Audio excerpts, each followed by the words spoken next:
For 70 years, Britain watched a fairy tale unfold in slow motion.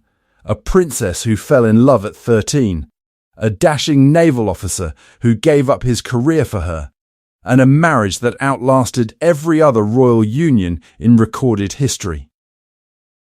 But behind the palace walls, behind the wedding photographs and the anniversary portraits, biographers, journalists, and even the Duke of Edinburgh himself were fighting a very different story.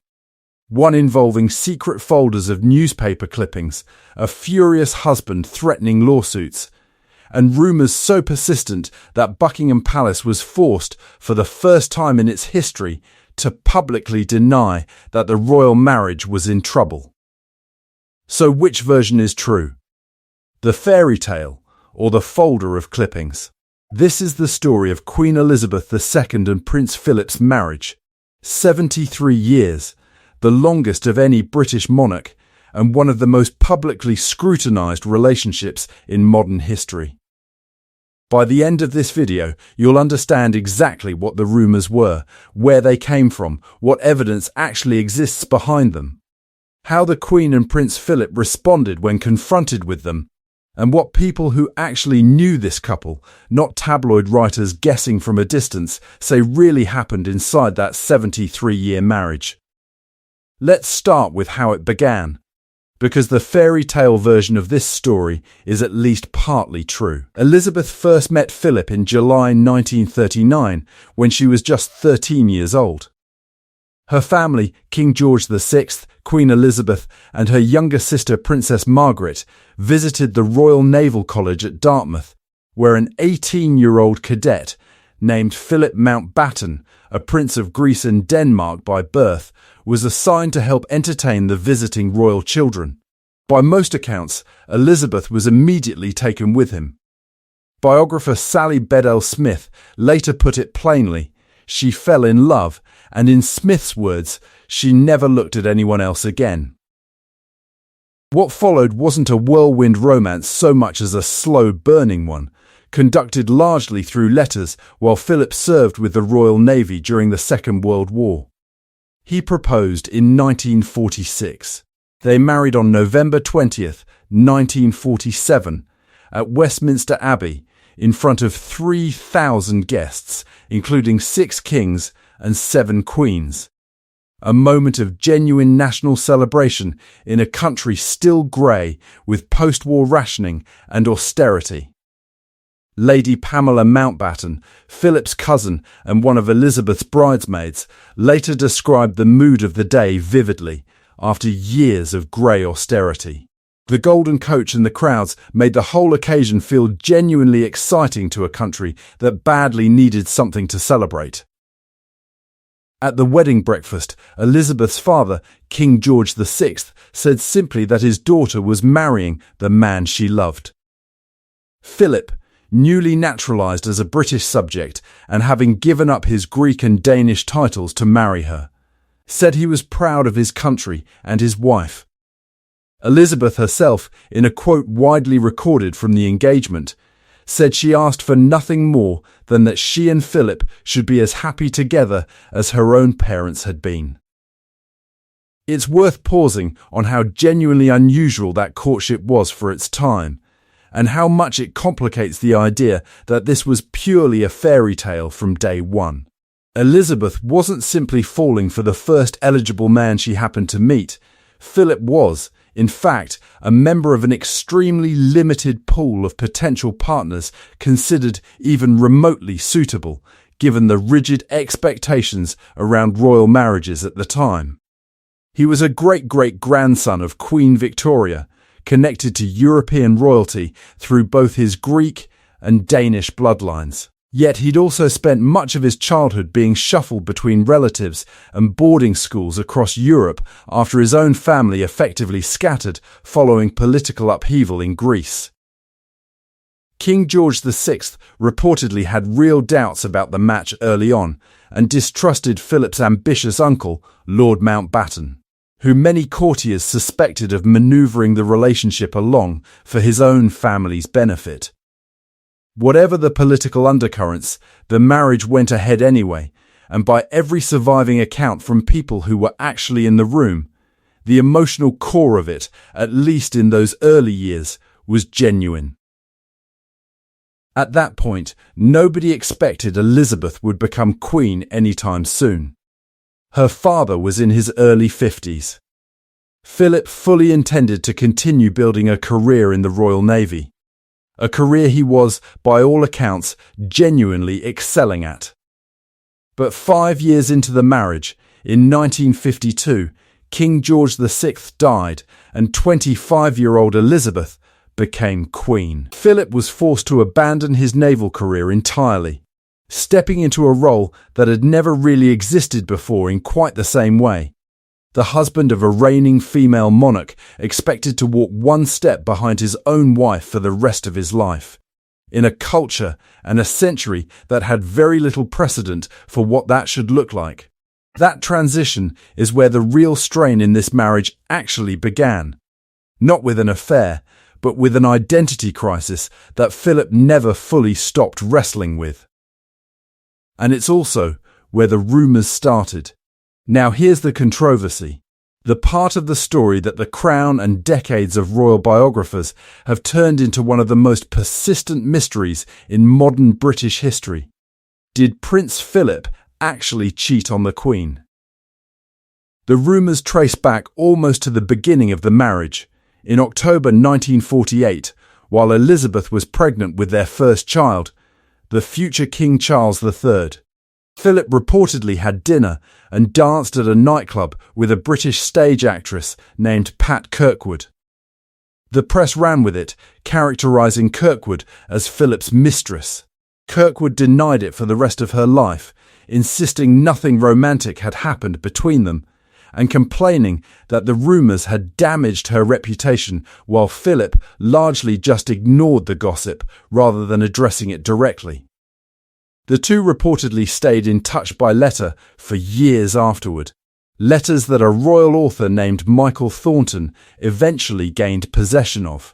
Letters Kirkwood's own will specified should be handed to Philip's official biographer only after his death.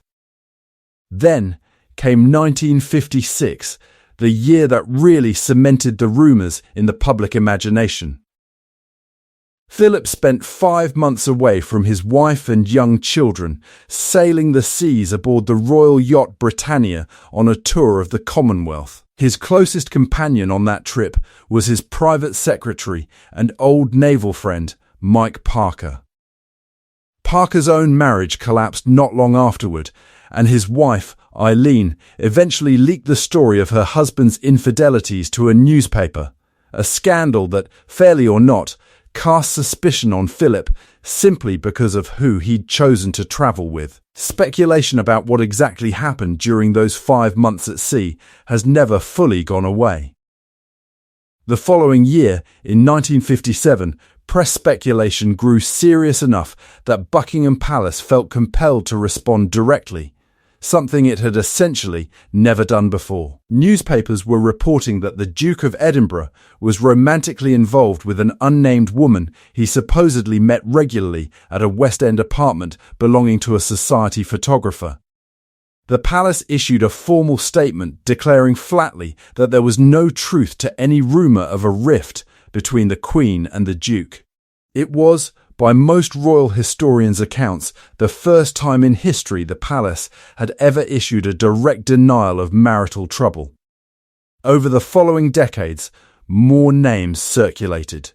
Writer Daphne du Maurier, cabaret performer Helene Corday, a childhood friend of Philip's, whose children some tabloids speculated, with essentially no evidence, might actually be his. Russian ballerina Galina Ulanova, an affair invented almost entirely for Netflix's The Crown, which even the show's own historical consultant, Robert Lacey, admitted had no real evidence behind it, though he noted that watching the show made you understand why people had made the assumption anyway.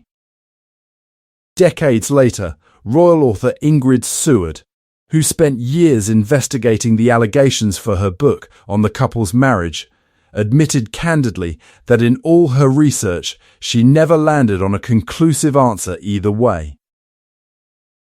And then, most recently, in 2025, author Andrew Lowney published a book about Prince Andrew's downfall called Entitled, in which he casually stated as settled fact rather than rumour that Philip had an affair with Susan Barantes, the mother of Sarah Ferguson, Prince Andrew's ex-wife.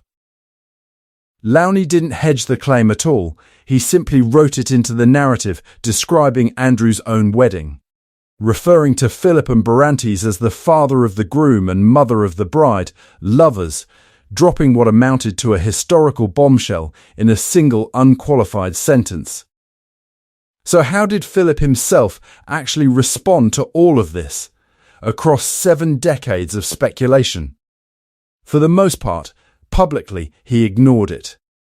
When journalist Jeremy Paxman once asked him directly about the rumours, Philip responded with characteristic dry humour, joking that he was too old to attract that kind of gossip anymore, and complaining that any time he simply talked to a woman, the press assumed he'd slept with her, as if she had no say in the matter at all.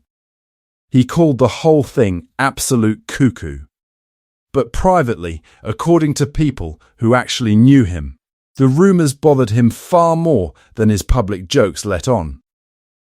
Giles Brandreth, a royal biographer and personal friend of Philip's for around 40 years, has described a striking scene from a visit to the Duke sometime in the 1990s. Philip reportedly pulled out a thick folder from a drawer, newspaper clippings, many from Australian papers, detailing alleged affairs with everyone from actresses and models to other members of the royal family. Philip told Brandreth flatly there wasn't a word of truth in any of it, and asked what he could possibly do about it. Brandreth recalled being struck that Philip had kept the clippings at all, that they'd clearly annoyed him enough that he'd photocopied the entire folder and mailed it to Brandreth himself, apparently just needing someone else to see exactly what he was dealing with. According to Brandreth, Philip had at one point even wanted to pursue legal action over some of the more outlandish claims. Some of those outlandish claims genuinely were extraordinary. Ingrid Seward has recounted that when she began covering the royal family back in 1982, she was told, within her first year on the beat, that Philip supposedly had secret families hidden in Norfolk, Malta, Melbourne and Germany. 4 entirely separate hidden families on 4 different continents, all somehow kept secret from the world's most photographed family for decades. None of it held up to any scrutiny whatsoever. But the fact that a claim that outlandish could circulate seriously among royal reporters tells you something about just how much speculative energy had built up around Philip's fidelity over the years, regardless of how thin the actual evidence behind any of it really was. So let's get into the real facts here as best they can actually be established, because that's genuinely difficult territory with a story like this one. The honest answer, after 7 decades of digging by professional royal biographers, journalists and historians, is that there is no confirmed, documented evidence that Prince Philip was ever unfaithful to Queen Elizabeth. Not one of the specific named affairs, not Kirkwood, not Corday, not Jamorier, not Ulanova, not even the more recent Barantes claim, has ever been backed by verified proof. No confirmed witnesses providing on-record testimony, no documented evidence beyond second-hand claims and speculation. Nothing that would meet a genuine journalistic or historical standard of proof.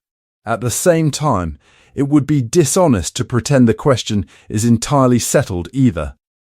Some serious royal biographers, including Sarah Bradford, author of a respected biography of the Queen, have written that they believe Philip likely did have affairs at some point during the marriage, describing what she characterised as a pattern in the kind of women he was drawn to, always younger, often aristocratic.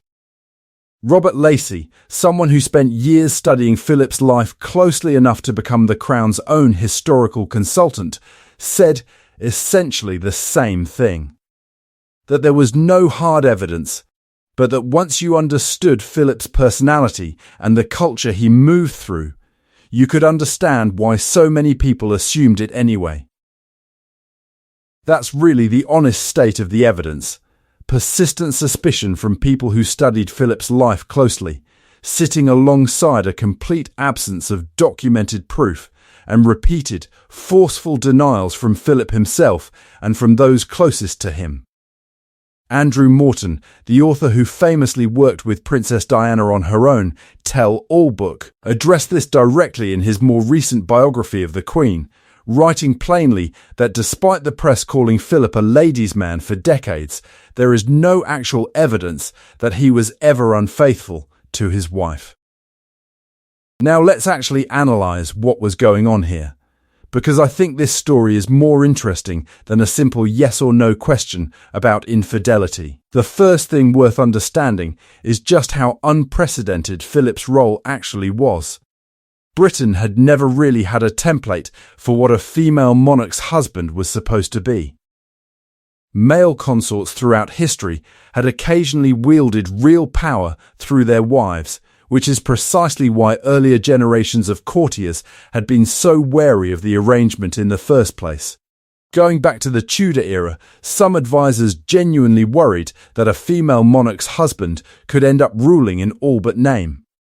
Philip was handed the opposite problem, total public subordination, walking exactly one step behind his wife at every single official engagement for the rest of his life, forced to abandon a genuinely promising naval career the moment she took the throne. Brandreth described Philip's approach to that role as complete. He never put a foot wrong, always showed up in the right uniform, on time, exactly where protocol demanded he stand. That's not the profile of a man carelessly risking his marriage and his position through repeated public affairs. It's closer to the profile of a man channeling enormous personal frustration into rigid, disciplined duty instead. That frustration was real, and it didn't need an affair to explain it. Philip gave up a career he loved and excelled at. He gave up his name in a sense too. His children would eventually carry the House of Windsor name rather than his own, a decision that reportedly wounded him deeply for years. He spent decades attending events where his role was, by design, to be visible but never central. Some of the sharpest tension in this marriage almost certainly came from that dynamic, rather than from any specific woman's name that tabloids attached to him over the decades. The rumours offered a simpler, more scandalous explanation for a much more complicated and, frankly, more mundane kind of marital strain. The strain of one partner having to permanently subordinate an entire career and identity to the other's unchangeable destiny. It's a far less dramatic story than a secret affair, but arguably a far more relatable one. The kind of quiet resentment that plenty of ordinary marriages have to work through when one partner's career or calling ends up completely reshaping both of their lives, whether either of them originally chose that outcome or not. It's also worth being honest about why these particular rumours had such staying power, decade after decade. Philip was, by virtually every account, genuinely charming, flirtatious, and comfortable in the company of attractive women.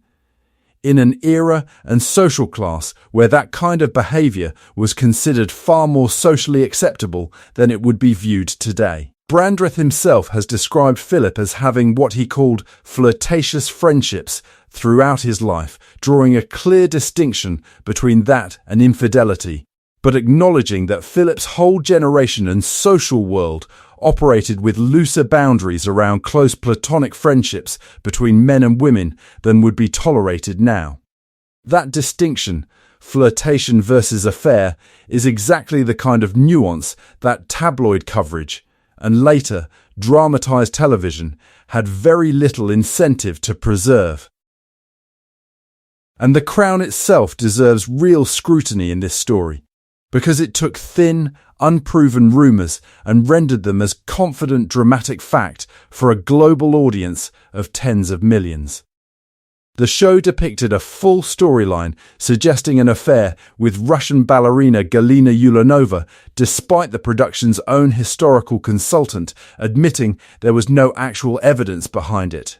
Later seasons implied a romantic relationship with Philip's real-life friend, Penny Knatchbull, a woman who was later one of only 30 mourners invited to Philip's own private funeral, suggesting an entirely different kind of relationship than the show implied. For millions of viewers who'd never read a single royal biography, The Crown effectively became the historical record, blurring the line between documented fact and screenwriters filling in dramatic gaps with speculation, in a way that's genuinely difficult to unwind once a story like that reaches that kind of audience. So, having covered the controversy in full, let's talk about what this marriage actually achieved, because whatever the truth of the rumours, the marriage is actual. Verifiable record is remarkable in its own right. 73 years. That's not just long by royal standards, it's the longest marriage of any British monarch in recorded history, full stop. Through it, Philip built something that royal historians consistently describe as one of the genuine achievements of Elizabeth's entire reign, a stable, functioning partnership at the very centre of an institution that had for centuries struggled enormously with exactly this problem of what to do with a female monarch's husband. Elizabeth herself, in her golden wedding anniversary speech in 1997, described Philip in words that have been quoted constantly ever since, that he had, quite simply, been her strength and stay all those years. That description wasn't just sentimental language for a speech. People who worked closely with the royal household have described a real, functional division of roles that lasted the couple's entire life together. Philip managing the practical running of their households and estates for decades, freeing Elizabeth to focus on the constitutional and ceremonial demands of the crown itself, while remaining, by every account, a steady, constant presence at nearly every single one of her public engagements for over 70 years. Brandreth's account of Philip's supposed only complaint about the marriage is telling in exactly this way, that his sole real grievance after 7 decades together was that Elizabeth spent too much time on the phone with her horse racing manager in the evenings.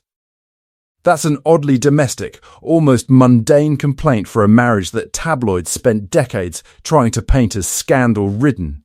Beyond the marriage itself, Philip built a genuinely substantial public legacy of his own, separate from his role simply as the Queen's husband.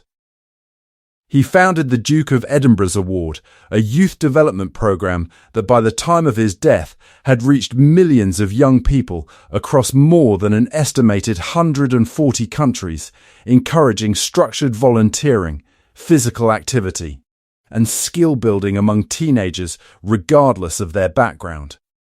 He served as president or patron of hundreds of charities and organisations over his lifetime, with a particular focus on the environment, science and technology, and sport, at a time when environmental causes weren't yet the mainstream priority they've since become. And despite, or perhaps partly because of, his famously blunt, occasionally gaffe-prone public comments, which British newspapers loved compiling into anniversary lists of his greatest hits, he remained, according to consistent public opinion polling throughout his life, one of the more popular members of the royal family, seen by much of the British public as honest, down to earth, and genuinely funny, even when his humour didn't always land the way he intended. So what's the bigger lesson in all of this? The first lesson is about the enormous gap that can open up between documented fact and persistent public belief, especially when a story is dramatic, involves powerful people, and gets repeated often enough across enough decades. 7 decades of rumours, dozens of named women, a supposed secret family on 4 continents. And after all of that digging by professional biographers and historians with genuine access and genuine incentive to find proof if it existed, the honest conclusion is still unproven, not confirmed. That gap between rumour and fact is worth remembering any time a story about a public figure's private life feels too dramatic, too neat, or too widely repeated to actually verify. The second lesson is about how dramatization changes what audiences believe they know. The Crown is a genuinely well-made show, but it took real ambiguity and rendered it as confident, dramatic certainty for a global audience who in many cases absorbed those fictional storylines as though they were documented history.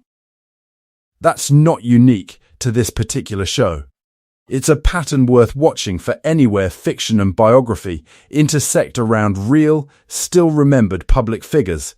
The version that gets dramatized on screen often ends up more widely believed than the far murkier, more carefully hedged version historians actually stand behind. The third lesson is about what actually holds a long marriage together, especially one operating under the kind of pressure this one faced. It likely wasn't perfect fidelity in the narrowest possible sense, nor was it some scandal-free fairy tale exactly as the palace liked to present it.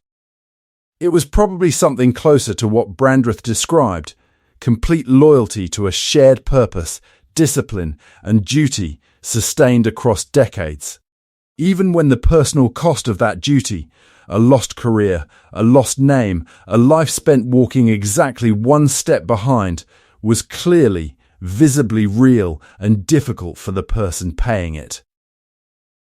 And the fourth lesson is simply about privacy and what public figures are and aren't owed. Philip spent much of his adult life at the centre of a global media machine that treated even his most ordinary friendships as potential scandal, examined his choice of travel companions as evidence of infidelity, and kept the rumour mill running for over 70 years without ever producing a single piece of confirmed proof. Whatever you make of the man himself, that level of scrutiny over an entire lifetime, particularly scrutiny that never resulted in actual documented wrongdoing, is worth sitting with as its own kind of story.